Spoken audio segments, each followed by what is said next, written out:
Hello అందరికీ, last video మీరు చూసే ఉంటారు. మూవీకి వెళ్ళొచ్చాక వైజాగ్ లో కొత్తగా మాయా వరల్డ్ అని ఓపెన్ చేశారు. అదే బీచ్ రోడ్ లో సబ్మెరీన్ మ్యూజియం ఎదురుగా.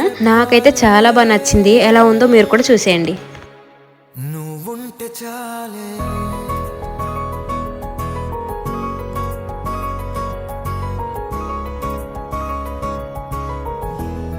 నువ్వుంటే చాలే